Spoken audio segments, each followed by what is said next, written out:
Europe 1, bonjour, il est 7h moins le quart. Très bon début de journée à tous. Que faut-il lire dans les journaux ce mardi matin? La revue de presse d'Olivier Delagarde dans un peu plus de 2 minutes. Allons voir d'abord les unes à l'étranger.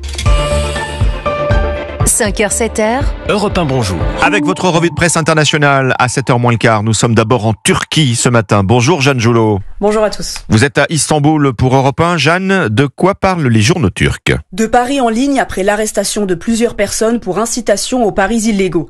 Parmi eux, un chanteur et un présentateur libérés sous contrôle judiciaire, détaille TRT Haber.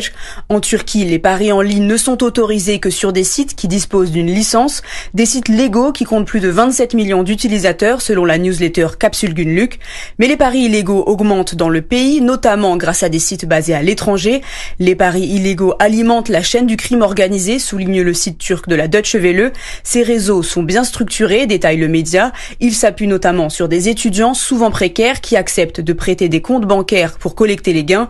Ces 2 dernières années, plus de 280 000 comptes bancaires ont été utilisés pour des paris illégaux, selon les chiffres du comité d'enquête sur la criminalité financière. Nous sommes maintenant au Liban avec vous, Inès Gilles. Vous êtes à Beyrouth pour Europe 1. De quoi parle la presse libanaise?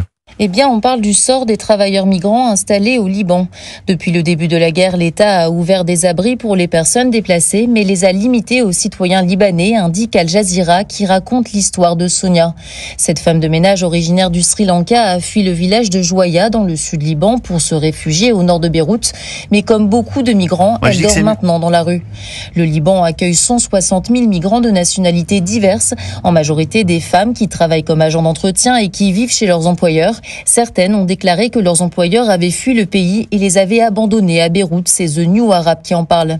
Mais il y a une lueur d'espoir pour ces migrants. L'église Saint-Joseph, située à Beyrouth, accueille ceux qui ne trouvent pas de refuge. C'est Lorient Le Jour qui en parle. 64 migrants y sont réfugiés dans l'attente de pouvoir retourner chez eux. Merci Inès Gilles à Beyrouth pour Europe 1. Merci à nos correspondants. La revue de presse internationale vous a été présentée par Valtus, leader européen du management de transition. Déjà plus de 3500 missions dans 50